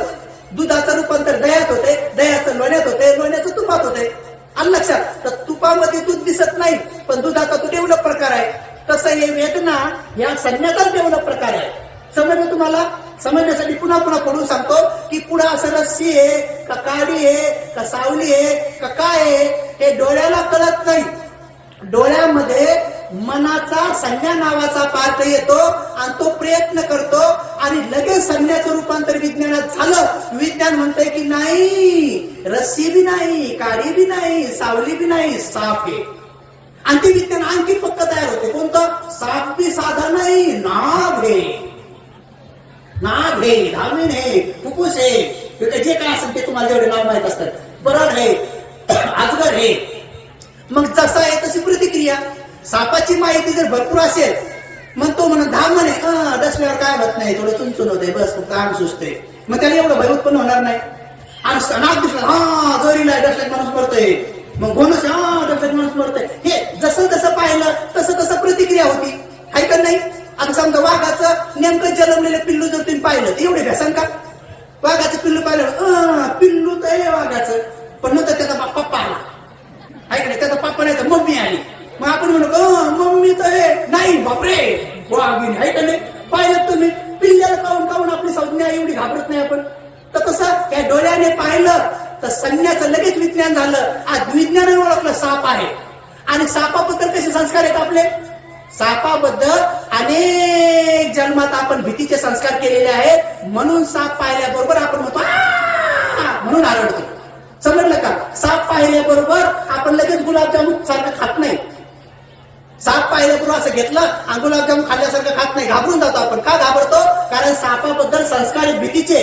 पण कोणाला झालेले संस्कार आहे, जो मनुष्य वयाच्या 3 वर्षापासून पुढे झाला त्याला झाले भीती संस्कार. 1.5-2 वर्षाच्या आतल्या बाळाला अजून सापाच्या भीतीचे संस्कार झाले नाही. म्हणून नाग असा उभा राहिला तर लहान लेकरू सुद्धा ते असं उभं राहते सापापुढे. आणि सापानं असं केलं तर ते असं करते लहान लेकरू. तुम्ही करा बरं सापापुढे असं करा बरं, पाव होते का. कारण आपल्यात भीती आली. भीती येण्याचं बी वय आहे. भीती कोणत्या वयात येते, लज्जा कोणत्या वयात येते. लहान लेकराला किती दिवस भोंगळा ठेवतात काय वाटत नाही. आता काही लोक मुद्दामच भोंगळे राहतात, ती वेगळी गोष्ट आहे, तो विषय आपला वेगळा आहे. एकदा भगवंताच्या काळात आता आठवलं पदात मला बसकन काय आठवतं ते सांगा वाटतंय. पण पुन्हा आठवण करून द्या बरं, इकडे यायचं आठवतं. कधी माझी गाडी तिकडे सुटून जाते कधी. तर भगवंताच्या काळात असंच एकदा भिक्षू लोक भिक्षा मागायला गेले. भिक्षा मागता त्यांनी पाहिलं की एक संन्यासी भिक्षापात्र लपून चालला आणि संन्यासी नग्न आणि भिक्षापात्र लपून चालला. तर भिक्षू लोक आले भगवंतांनी म्हणजे भगवान आम्ही आज एक नवीनच पाहिलं. म्हणजे काय, अहो एक संन्यासी भिक्षा मागायला चालला पण भिक्षापात्र लपून चालला होता म्हणे, असं कसं काय. तर भगवान म्हणाले हो, या संसारामध्ये असे अनेक लोक आहेत जे झाकायचं ते झाकत नाहीत आणि भलतं झाकतात म्हणे. आता बघा भिक्षापात्र काय झाकायची गोष्ट आहे का, जे झाकायचं ते नाही झाकत म्हणे आणि भिक्षापात्र झाकून चालले म्हणे. तर भगवंतांनी सांगितलं तसं कधी काही लोक नग्न राहतात ती वेगळी गोष्ट आहे. पण लहान लेकराला तुम्ही किती दिवस बी नग्न ठेवा तर काय वाटत नाही. पण तीच गोष्ट मात्र जसंही माणसामध्ये लज्जा येते तर साधा टोंगला घोटा जरी दिसला, त्याची कुलवंत स्त्री असते, कुलवान पुरुष असतो, त्याला घोटा जरी दिसला तर त्याला लाज वाटते. भिक्षू लोक घोटा झाकून सुद्धा राहतात, आहे का नाही. आता काही लोक बारीक कपडे घालून कुशाली हिंडू लागले ती वेगळीच गोष्ट आहे. जस काय कापसाचा तुटवडाच पडलाय. श्रीमंताचे लेकर काऊन कपडे फाडू लागले काय माहिती, इथं फाडतात तिथं फाडतात कुठं फाडू लागलेत, आहे का नाही. फाटकेच कपडे घालू लागले. पूर्वी फाटके कपडे घातले की गरीब, आता फाटके कपडे घातले श्रीमंत. पूर्वी बाजरी ज्वारी खाल्ली की गरीब, आता 5 स्टार मध्ये ज्वारी बाजरीच खाऊ लागले, आहे का नाही. लहानपणी आम्हाला काळाच्या आद्याला का लय रडायचो. आणि आता माहित झालं की काळाच्या आपेला तर बरं नाही तर मग दुधाचा पेला ते ऍसिडिटी होती, आहे का नाही. ऍसिडिटी म्हणजे कोणाच्या शेजारी बसलं की ते म्हणजे वैदिकलं काय का नाही, म्हणजे दुधाचा प्या शरीराचं गुंडे करून घ्या, हे एवढं कठीण काम आहे. म्हणून उपासकांनो हा शुद्ध धम्म एवढा स्पष्ट आहे. जसंही साप पाहिलं की संज्ञा म्हणते काय आहे, विज्ञान म्हणते साप आहे. संस्कार म्हणतात आरत आणि मग अंगात थरथर काप सुटतो आणि लगेच वेदना तयार होतात. कोणत्या, दुखद वेदना. आणि म्हणून अंगावर थरकाप येतो. अरे बापरे साप होता, मोठा होता, माझा पायच पडणार होता बाई आणि मी मरणारच होते पण वाचले देवाच्या कृपेनं, कोणाच्या कृपेनं, कोणाच्या बाई आजचा दिवस शेवटचाच होता असं म्हणून किती रडतो आपण, किती घाबरतो सापाला पाहून. कशामुळं, हे डोळ्यामुळे नाही. आंधळ्या माणसाला काही नाही. आंधळ्या माणसाच्या पायाला जर सापाने येडावी मारला आणि आपण त्याला सांगितलं काय नाही हो रस्सी आहे, ते म्हणजे असं आहे का, ते काढून टाकते रस्सी म्हणलं तर. पण त्याला जर म्हणलं साप ते बोलते बघ आंधळी आरोग्य इकडे तिकडे. म्हणून उपासकांनो हे 6 इंद्रिय ज्याचं काम करतात. डोळे पाहायचंच काम करतात, डोळे कधी ऐकायचं काम करत नाही. नाक हे गंध घ्यायचंच काम करतंय, वास घ्यायचं, ते कधी ऐकायचं काम करत नाही. तुम्ही असं कधी ऐकलं का, त्या टमक्याच्या पोरानं ढमक्याच्या पोराला मारलं, मी माझ्या कानानं पाहिलं, असं म्हणू शकता तुम्ही? म्हणू शकता का, नाही. ऐकलं म्हणू शकत नाही ना. किंवा असं म्हणू शकता का, बाप रे बाप त्याच्या हातची भाजी एवढी चांगली होती, मला आज माझ्या डोळ्यानं कळली चव. आता डोळ्यानं चव कळते का, ती तोंडाला जिभेनेच कळते, आहे का नाही. म्हणून हे सगळ्याचे विषय आहे, हे विषय बदलत नाही. यालाच म्हणतात निसर्ग. आणि याचं ज्ञान ज्यांना होते त्यांना म्हणतात बुद्ध. आणि त्या बुद्धाला सर्वज्ञ म्हणतात. म्हणून आपण म्हणतो नमो तस्स भगवतो अरहतो सम्मा संबुद्धस्स. मग आमचं कशा भगवंताला वंदन आहे, जे सम्यक संबुद्ध आहे. ज्यांना संपूर्ण ज्ञान आहे. पण संपूर्ण ज्ञान म्हणजे काय, कशाचं ज्ञान, तर या 3.5 हाताच्या संपूर्ण कायेचं, या संपूर्ण ब्रह्मांडामध्ये असलेले 31 लोकांचं आणि 31 लोकाच्या परे असलेलं निर्वाण, परिनिर्वाण, महापरिनिर्वाण, त्या संपूर्ण गोष्टीचं लोकोत्तर अवस्थेचं सुद्धा ज्ञान ज्यांना आहे त्यांना म्हणतात सम्यक संबुद्ध, परिपूर्ण. आणि मग त्यांना आपण काय म्हणतो, बुद्धं शरणं गच्छामि. मग आता बुद्धाला शरण जायचं का, बुद्धाने ज्या मार्गाने जाऊन बोधिसत्वाने पारमिता पूर्ण करून बुद्धत्व संपूर्ण ज्ञान प्राप्त केलं, आपणही ते ज्ञान प्राप्त करण्यासाठी थोडं थोडं त्या मार्गाने चालणं, अनुसरण. म्हणून बुद्धं शरणं गच्छामि म्हणजे सरळ सरळ ज्या संपूर्ण ज्ञानाला आमच्या भगवंतांनी प्राप्त केलंय, आम्ही सुद्धा त्या ज्ञानाला ऐकून आमच्या जीवनामध्ये ग्रस्त राहून का होत नाही, महिन्यातले 4 दिवस अष्टशिलाचं पालन करून, बाकीचे दिवस पंचशील पालन करून, जसं आम्हाला जगा वाटतंय तसं दुसऱ्याला जगण्यासाठी आम्ही प्रयत्न करू, त्याला मारणार नाही. जसं आपली वस्तू आम्हाला प्रिय आहे तसं दुसऱ्याला पण त्यांची वस्तू प्रिय आहे. आम्ही कोणाची वस्तू घेणार नाही, हिसकून घेणार नाही, लुबाडून घेणार नाही, फसवून घेणार नाही. चोरी त्याला हातींना दाना वेळे म्हणे म्हणतात. लक्षात, जसं आपल्याला आपलं प्रिय आहे तसं दुसऱ्याला पण त्याचं जीवन प्रिय आहे. जसं आपल्याला असं वाटतं की आपली पत्नी एकनिष्ठ राहावी, तसं पत्नीला बी वाटते माझा पती एकनिष्ठ राहावा, तसं दुसऱ्याला बी वाटतं. म्हणून आपण कधीही दुसऱ्या स्त्रीला पाहिलं तर मोठी असेल तर आई समजावं, बरोबरीत असेल तर बहीण समजावं, लहान असेल तर मुलीसारखं समजावं, आणि आपल्या पत्नीला पत्नी समजावं. पण मात्र महिन्याचे 4 दिवस आपल्या पत्नीलाही देवी समजावं, आपल्या पतीलाही देव समजावं. महिन्यातले 4 दिवस ब्रह्मचर्याचं पालन करावं. पती पत्नीनं बहीण भावासारखं, माय लेकासारखं, बाप लेकीसारखं, गुरु शिष्यासारखं, भिक्खू भिक्षुणीसारखं जीवन जगावं, ब्रह्मचर्याचं पालन करावं महिन्यातले 4 दिवस. मग भिक्षू भिक्षुणी न होता देखील या जन्मातले 4 दिवसाचं पुण्य आणि बाकी 26 दिवसाचं पंचशिलाचं पुण्य. समजा तुम्हाला आयुष्य मिळालं 70 वर्ष, उदाहरणार्थ, आता 100 म्हणू शकत नाही, भेटत नाही तेवढं म्हणून, खोटं बोलणं होईल ना म्हणून. समजा तुम्हाला आयुष्य मिळालं 70 वर्ष. आता विचार करा, 70 वर्ष म्हणजे 365 दिवसाचं 1 वर्ष.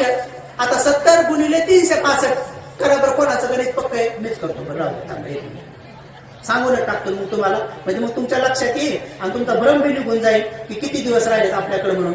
आता बघा, 365 गुणिले 70 म्हणजे किती, 25,550. आता बघा, 25,550 याला समजा तुम्ही त्याच्यापैकी भागायचं, समजा एका वर्षामध्ये म्हणजे महिन्यात 4 दिवस येतात. महिन्यात किती, 4 दिवस येतात. तर 12 महिन्यात किती येतील, 12 48. समजा याला भागिलं 48 म्हणजे बघ, आता तुम्ही करून करून किती, जर या क्षणाला, म्हणजे आता तसं तुम्ही तर 7-7 वर्षाचे नाही, जर कोणी 7 वर्षाचा आहे त्यानं त्या क्षणाला जर पालन करणं सुरू केलं, 70 वर्षापर्यंत केलं, तर त्याला फक्त 532 उपसत करता येतात, त्याच्यापेक्षा जास्त करता येत नाही. एकही उपसत जर त्यानं टाळलं नाही तर. म्हणून या जन्मातलं 532 दिवसाचं अष्टशिलाचं पुण्य आणि बाकी मग 25,000 पैकी तेवढे कट करा, समजा 24,000, बाकी 24,000 दिवसाचं पंचशिलाचं पुण्य. हे तुम्हाला पुढच्या जन्मात भिक्षू भिक्षुणी होण्यासाठी काफी नाही. मटक्याचं फक्त खालचं तळच भरतंय आणि जवळक मडका भरत नाही, तवरक भिक्षू होता येत नाही, तवरक भिक्षुणी होता येत नाही. मग त्यासाठी काय करायचं, अरे मग म्हणते की काय करा, मग त्यासाठी मग 10 दिवस भिक्षुणीच होऊन जायचं पटकन. मग 10 दिवस भिक्षुच होऊन जातात, डबल पुण्य संधी भेटली. मग आता 10 दिवस झाले तर 10 दिवसात ते पूर्णचे पूर्ण अष्टशील आणि तसं शील. मग आता पुन्हा मोजा, 10 दिवसाचे पूर्ण 24 घंटे मी तुमच्याकडून काय होऊ लागलं, दसशील. मग आता पुन्हा ते काय करा, 10 दिवसाचे 70 वर्षात तुम्ही दरवर्षी 10 दिवस 10 दिवस 10 दिवस मग करा पुन्हा किती, 70 वर्षाला 10 पुन्हा, मग तेवढ्या दिवसाचं दसशिलाचं पुण्य. मग समजून घ्यायचं तुमचा मडका झाला अर्धा झाला. मग पुन्हा तुम्ही काय विचार करायचा, अरे सांसारिक जीवन 40-50 वर्षापर्यंत ठीक आहे, 50 वर्षाचं झालं, आपला मोठा पोरगा किंवा मोठी पोरगी नोकरीला लागली तर त्याला बोलवून घ्यायचं, सांगायचं दादा हे भाऊ बहिणी यायचं, आता थोडंसं हे कर, असं कर तसं कर, हे शेत तुला घे, त्याला घे असं तर द्यावं, शेत नाही तर दुसऱ्याला द्यायचं बरं नाही तर म्हणते म्हणले शेत द्यावं, असं तर द्यावं, हे त्याला द्यावं. आणि लगेच काय करा, राहिलेलं जेवढं आयुष्य पूर्ण पुढचं 60च्या पुढचं घरी सुनाला कुरकुर करायसाठी आणि कोणाला कुरकुर करायसाठी घरी थांबूच नाही, कुटकून भिक्षुणी होऊन जावा. म्हणजे राहिलेली पुढची आणखी 10-12 वर्ष, आता 10 वर्ष भेटले ना पूर्णचे पूर्ण, आणि मग समजून घ्यायचं की तुमचा 3 हिस्सा मटका भरला.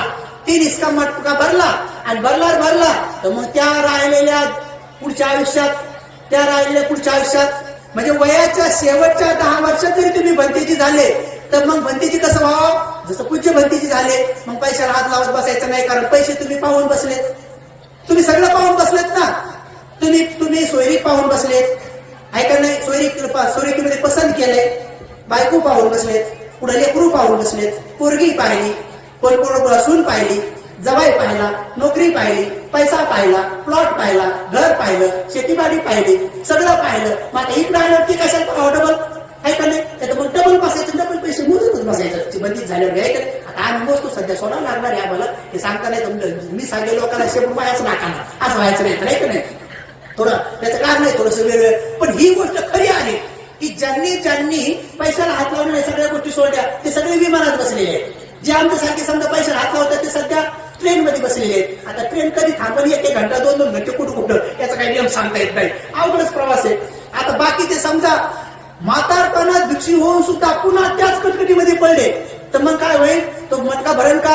नाही. मग आता तुमचा मटका 3 हिस्सा आलेला आहे आणि राहिलेल्या शेवटच्या टप्प्यामध्ये तुम्ही एखाद्या अशा कल्याण मित्र भिक्षूकडे गेले की जिथे एखादं कर्मस्थान घेतलं. 40 कर्मस्थानापैकी जर ते आचार्य जाणत असतील, 6 आचार्य जाणत असतील किंवा 89 चर्या जाणत असतील, त्यांची तुमच्यावर जर मैत्री जागृत झाली किंवा तुम्ही मैत्री जागृत करण्यासाठी जसा जर व्यवहार केला, तशी श्रद्धा प्रकट केली तर ते तुम्हाला कर्मस्थान देतील. आणि मग राहिलेल्या 10 वर्षात कर्मस्थानामध्ये तुम्ही आग्रह होता तुमचा मटका पटकन भरून जाईल. आणि काय सांगता येत नाही, अगोदरच्या पारमित्र जर असतील तर याच जन्मामध्ये मटका भरता तुम्ही चुल्ल श्रोतापन्न होसाल किंवा सकृतगामी होसाल किंवा अनागामी होसाल किंवा सांगता येत नाही अरहंत सुद्धा होसाल. म्हणून ही याच जन्मामध्ये यही पश्चिको जे म्हणतो ना आपण, यही पश्चिको, या आणि पहा, हे कशाच्या आधाराने म्हणतो?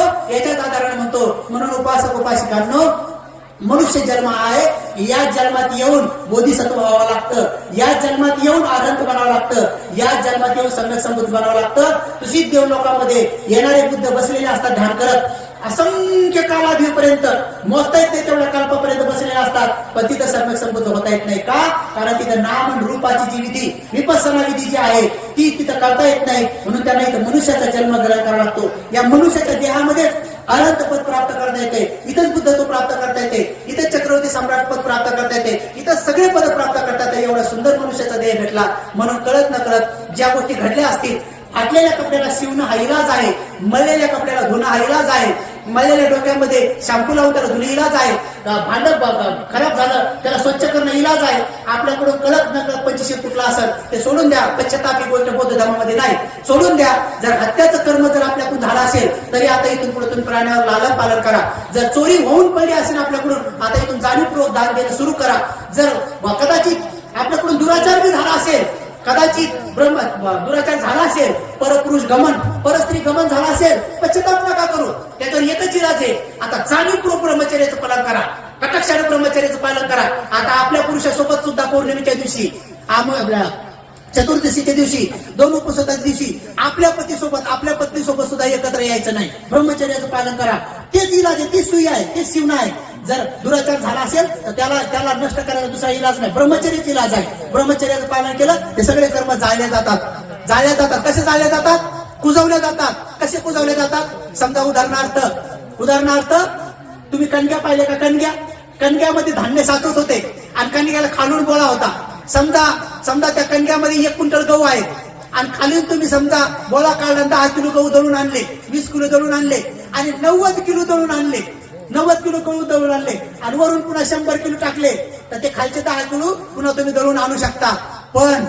पण समजा तुम्ही तेच गहू पोत्यात भरले आणि वरून काढले, वरून 10 किलो दळले, 20 किलो दळले, 90 किलो दळले आणि शेवटचे 10 किलो दळायचे, वरून आणून पुन्हा 90 किलो टाकले, ते खालचे 10 किलो गहू तसेच राहिले. पुन्हा 90 किलो खात आले, पुन्हा त्याच्यावर 90 किलो आणून टाकले, ते खालचे 10 किलो तसेच राहिले. असे 5-6 वर्षे करत राहिले 10 वर्षाने ते खालचे 10 किलो गहू काढा आणि जमिनीत पेरा ते उगवत नाही, कारण ते कुजून गेले. आता त्याची पात्रता कमी झाली. तसं आपल्या हातून जर पाप कर्म घडेल असेल, त्याच्यावर पुण्य टाका, पुण्य टाका, पुण्य टाका, पुण्य टाका, एवढं पुण्य टाका, ब्रह्मचर्याचं एवढं पालन करा, एवढं पालन करा की ते खालचं कर्म कुजून गेलं पाहिजे, जळून गेलं पाहिजे, ते वर मुंडकं काढलं नाही पाहिजे. फोडून फोडून सांगितलं, कळलं का नाही? कळलं असं तर त्याला जोऱ्यान मान हलवा, नाही तर असं हात वर तरी करा. काहीतरी मला कळू तर द्या, समजा तुम्हाला कळू लागलेत नाही, ऐका नाही. नाही तर आता माझं पहिलं तातडं काढलं इथलचं, आता हे दुसरं काय काय माहित काय आहे, आता काय काय सुरू माहित नाही, ऐका नाही. मी बी बारीक आता नीटच झालो वाटायला होते का, भंतीजीची मैत्री असली डोक्यावर हात ठेवला तर मी तर नीटच होऊन जातो. आणखी चांगलं काम करायचं म्हणून माय मावल्यांनो, एकमेव इलाज आहे. जशा प्रकारे मळकं भांडे चांगलं दिसत नाही, पण ते धुतलं तर कोणाला तिच्या जेव्हा वाटतंय, तसं आपणच स्वतः आपल्याकडून जर मळकं पंचशील तुटला असेल तर आपलंच मन खातंय. पण ज्या दिवशी तुम्ही ठरवलं आणि तुम्ही स्वच्छ धुतलं तर तुमचा तुम्हालाच अभिमान वाटेल आणि आपल्यालाच गर्व वाटेल आणि आपल्यावरच प्रेम उत्पन्न होतं आणि आपल्यालाच चांगलं वाटतंय. आणि इतकं मस्त वाटतंय, रस्त्यात चालताना बी आपला चेहरा हसरा असतोय. कोणी म्हणतो बाई लय खुश आहे, तुम्ही बी खुश व्हा ना, मन तुम्ही बी पालन करा, मग लय चांगलं वाटतंय. मग तोंड भरून आपण कोणाला बी जय भीम म्हणतो. आणि ज्या माणसानं असं पालन नाही केलं मग ते कोणाला बी वसकून धावते, कोणाला वसकून धावतंय, मग ते जय भीम बी नीट करत नाही. मग घरात तुम्ही पाहिलं ना, मग बाया भांडणं करतात, नवऱ्याने एक शिव दिली तर ते चक्र फिरवतात. मग धम्मचक्र नाही फिरत, मग भाऊचक्र फिरतंय, भाऊचक्र फिरतंय. नवरा काहीतरी म्हणला, मग बाई बाप रे बाप, बाई म्हणजे असं म्हणाव का, तसं म्हणाव का, बरं म्हणले तर म्हणले, पण तिच्या पुढं म्हणाव का, तिच्या पुढं म्हणाव का, त्याच्या पुढं म्हणाव का. मग लोक तर तसेच पाहतात. आणि जे नवऱ्याने एकच शिवी दिली, ते ऑफिस मध्ये गेले विसरलंय, पण बाईने 100 वेळेस म्हणून घेतली, मनातल्या मनात फिरवली, लय फिरवली. आणि पोरगा आलं म्हणे मम्मी मम्मी जेवायला दे, एका ढुश्यातच पाडलं, तिकडं बापासारखा एका ढुश्यातच पाडलं, कारण बापावर राग आहे ना अजून. एका ढुश्यात पाडलं. पोरगी म्हणे मम्मी माझा डबा भरायचा आहे, ते या बापाला बोलव त्या बापाला, तिला दिलं ढकलून. नंतर मैत्रीण आली म्हणे जय भीम, जय भीम जय भीम. एवढं करून राग होतो बाई, काही ना जय भीम नीट नाही, म्हणजे असं रागच दिवसभर. हे याला म्हणतात भाऊचक्र. धम्मचक्र नाही फिरत, मग भाऊचक्र फिरतंय. आणि अशा रीतीनं बरं तरी झालं जय भीम फुकटच. जय भीम जर काही इकत असता या रिचार्ज सारखा, मोबाईल सारखा, तर लोकांनी रिचार्ज बी नसता मारला. आपण म्हणलं असतं जय भीम, आमचा रिचार्ज संपला, उद्या घालू. अवघडच काय, बरं तरी झालं ते फुकटच आहे. ऐकणे किती खुशीने घालाव. कोणी जय भीम म्हणलं तर आपण 2-3 बारे म्हणा, कोणी म्हणलं जय भीम जय भीम जय भीम जय भीम म्हणा, बरोबर म्हणून. त्यात असं 7-8 वेळेस माझा बेजार कसं कोणाला तर काही काही लहान लहान लेकरं आम्ही चाललो होतो पाठी मागून म्हणतात, ओ बंदेजी, आपण म्हणा काय वंदा आम्ही, बापरे आम्ही काय म्हणा सुखी हो, कळाव ना कधी म्हणाव काय म्हणा, ऐका नाही. काही काही महिला बी अशा असतात, आता आम्ही भिक्षा मागत चाललं ते चालू बंदेजी वंदा आम्ही, बंदेजी वंदा आता आम्ही काय म्हणा सुखी वास किंवा आता कसं म्हणाव, अवघडच काय आहे का नाही. कधी म्हणाव काय म्हणाव हे तर कळलं पाहिजे लोकांना, कसं म्हणाव काय म्हणाव, ऐका नाही. बघा थायलंडचे तिकडचे भिक्षू लोक जेव्हा रस्त्याने चालतात तर तिकडच्या उपाशी अशा वाकत वाकत वाकत वाकत बाजूला बसतात. आणि आपल्याकडं लग्नात बघा तुम्ही, बंदीची स्टेजवरून खाली उतरले की आम्ही वाकत चालतो, लोक धडक लांबवर येतात, बुलडोजर सारख्या समायला दोन त्यांचे दागिने बिगिने त्याचे लिपस्टिक ते बापा बापा बापा असं धडक जागवर येतात. आम्ही असे चोपत चोपत चोपत, आता मी पुढे असं नव्हतं, वाल्या बाजूला बंदीची येतात. कमी आता लोकांना कळावं बघतात, आहे का नाही. आपण बी कोणी भंतीजी आले तर थोडंसं चोपून जावा बाजूला, आहे का नाही. श्रीलंकेमध्ये भंतीजी जर मेन रोडनं चालले तर हायवे रोडच्या गाड्या पण थांबतात, आपल्या देशात भंतीजी जर चालले तर अंगावर गाड्या येतात. तिकडे भंतीजीला धक्का लागला तर लायसन जप्त होते, आपल्याकडे डबल लायसन भेटते. तिकडे भंतीजीला पहिले सीट आहे, आपल्याकडे डायरेक्ट लगे टायरवरच असं सुकवल्यासारखंच. आलो म्हणलं बाबा आपल्या देशात आल्या बरोबर कळतं, इकडे कुठं अवघडच काम आहे. म्हणजे आपल्याकडे आपल्या उपासकाचं रिझर्वेशन असलं, कोणी भंतीजी जर गाडीत चालले तर पटकन उठावणार, भंतीजी बसा. मुसलमान भाऊ मुसलमान माऊली काळ्या कपड्याची जर गाडीत चढली तर पटकन उभे राहतात ते बिचारे. चला कमीत कमी ते जात पाहून का होत नाही, महिला जागा तर देतात. आपण कोणत्याही कपड्यातली माऊली असो तिला जागा द्यावा, आणि भंतीजी दिसले तर लगेच जागा द्यावा. पण आपले काही लोक भंतीजी दिसले तर बोलतच नाहीत, खाली आल्यावर मग म्हणतात भंतीजी वंदा मी, कारण आत म्हणलं असतं तर बसावं लागलं असतं ना शेजारी. आणि भंतीची रिझर्वेशन असलं म्हणते भंतीची वंदा आम्ही आपल्याच येतो का पलकर म्हणलं, बरोबर मला पलकर म्हणजे असं घुसा देते लांब नेलं, आता का खाली पाडता म्हणलं, आता बसायचं असं नेलं पडकूनच नेलं, म्हणजे अवघडच काम इकडे. का जण आपण असं शिकलो नाही. कोण्या रिक्षात भंतीजी दिसले तर उतरल्याबरोबर म्हणा भंतीजी राव द्या, मी देते पैसे, मी देतो पैसे म्हणाव का नाही. किती चालून संधी आली.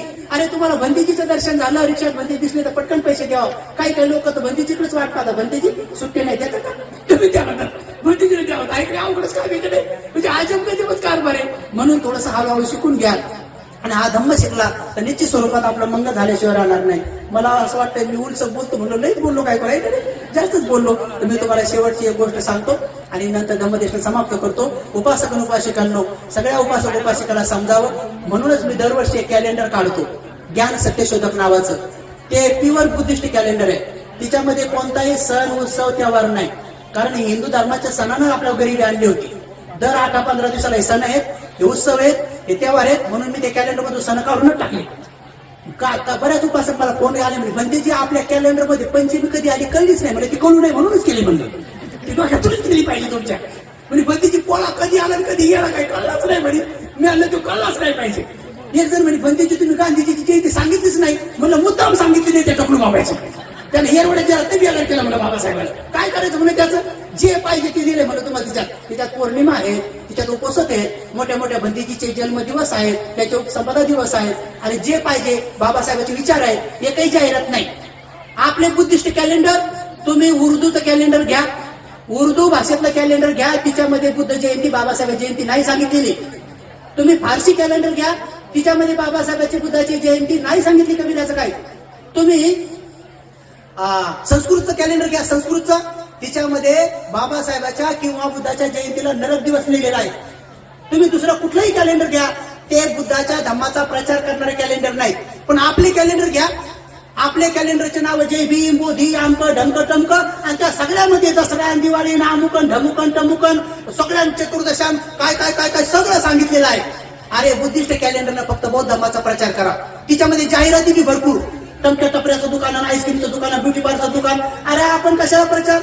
मी असं कॅलेंडर काढलंय, तिच्यात फक्त बौद्ध धर्माचा प्रचार आहे, दुसरं काही नाही. ज्ञान सत्यशोधक नावाचं कॅलेंडर आहे. थोडेसे 50-100 असतील. तिकडं गजानन काळे नावाचे एक उपासक बसलेला आहे, थोड्या टायमात तुम्ही ते घेऊ शकता. भिक्षू लोकांसाठी ते फ्री आहे. उपासक उपासिकांनो, त्याच्यामध्ये 4 उपवासक आहेत. पौर्णिमेचं महत्व आहे आणि विशेष रूपानं बंदीजींच्या उपसंपदाच्या तारखे यासाठी टाकलेल्या आहेत की तुम्हाला त्या दिवशी अष्टशील पालन करावं. तसं आज पूज्य बनते आपल्या बनबंदीजीच्या निमित्ताने आणि गुरुजीच्या निमित्ताने आपण आज उपसत घेतलं. याच्यामुळे तुम्हाला काय फायदा होतो माहितीये का. जे मटका तुमचा थोडा भरत आलेला आहे का नाही, तो टणकन एक ग्लास भर पटकन पडतो. आणि एक पटकन पडलं कारण क्षीणास्त्र जे काही उपासक समजा मार्गगामी किंवा फलगामी असेल, त्यामध्ये बाबासाहेब बोधिसत्व आहेत, गुरुजी सुद्धा सर्वतापन्न आहेत असं बनबंदीजी म्हटले होते. बंदीजीच्या मुखातून ऐकलं. यांच्यासाठी केलेलं उपसत हे तुम्हाला इतक्या लवकर ते धडा भरवण्यासाठी सहायकारी ठरतं. म्हणून उपसत तिच्यामध्ये मुद्दाम मी दिले की लोकांना उपसत पालन करता यावे, म्हणून तुम्ही ते घेऊ शकता आणि आपली पुण्य पारमिता अर्जित करू शकता. शेवटी दान, शील, समाधी हे कर्म आपल्याला पुढे घेऊन जातील. एक शेवटचं उदाहरण सांगतो आणि नंतर प्रवचन समाप्त करतो. एक छोटीशी गोष्ट आहे की काही लोक बरेच चिकट असतात. हे प्रवचन मी कुठेही सांगतो. शेवटचं उदाहरण आहे की घरामध्ये जर तुम्हाला भांडण वाद होऊ द्यायचा नसेल तर तुम्ही काय करा. घरात वाद होऊ द्यायचा नसेल तर तुम्ही महिलांच्या हातात आहे. आपल्या घरात सहनशीलता बाळगा.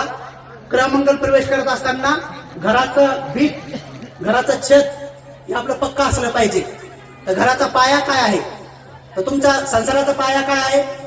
तुमच्या संसाराचा पाया तुम्हाला माहित असला पाहिजे की संसाराचा पाया काय आहे आणि संसाराची भीत काय आहे आणि संसाराचं छत काय आहे. म्हणून उपासक उपासिकांनो, संसाराचा पाया आहे तुमचं शील. संसाराचा पाया तुमचं शील आहे आणि संसाराची भीत तुमची सहनशीलता आहे. तुमची सहनशीलता आहे आणि संसाराचे छत आहे तुमची क्षमाशीलता. म्हणजे घरात माफ पण करा, तुमच्या संसारात भांडण होणार नाही.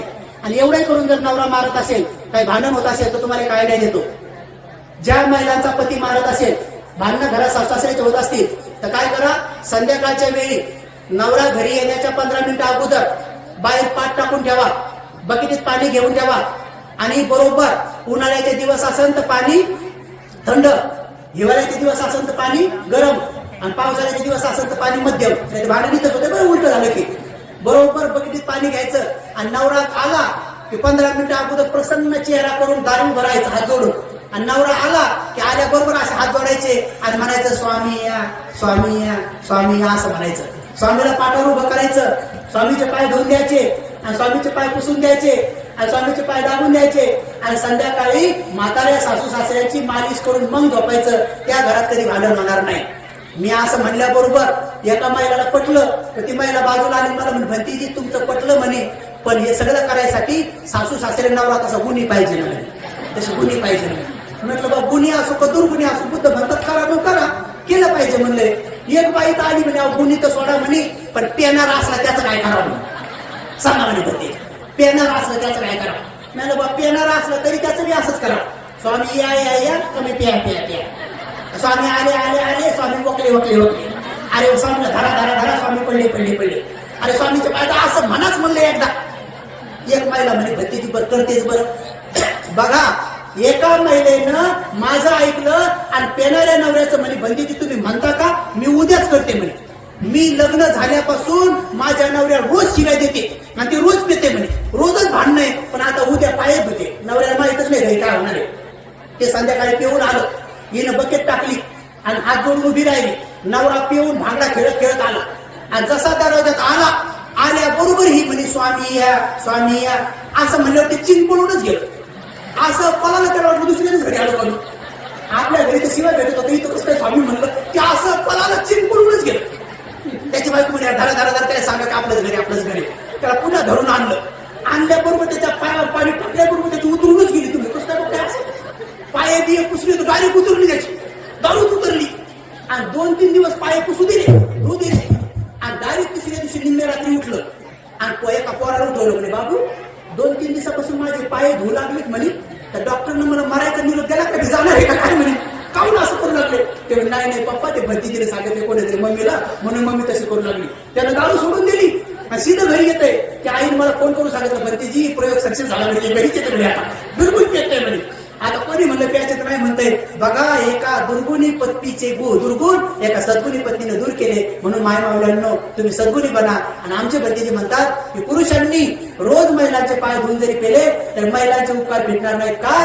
कारण की फॉरेनमध्ये दर 18-15 दिवसाला नवीन नवीन नवरे करण्याची परंपरा आहे. पण आमच्या मावल्या एकदा लग्न केलं तर शेवटपर्यंत त्यांचा संसार कडे नेतात. म्हणून यांच्या कुशीत रक्त जलमतात, मोदी सत्व जलमतात आणि बुद्ध जलमण्याची पात्रता सुद्धा यांच्याच कोकमध्ये एका यांची पवित्र कोक अष्टशिलाने बनते. म्हणून यांचे जे आनंद उपकार आहेत. आजच्या क्षणी एवढाच उपदेश देतो आणि धम्मदेशना समाप्त करतो. सर्वांचं कल्याण, सर्वांचं मंगल, सर्वजण सुखी सुखी. साधु साधु साधु साधु साधु.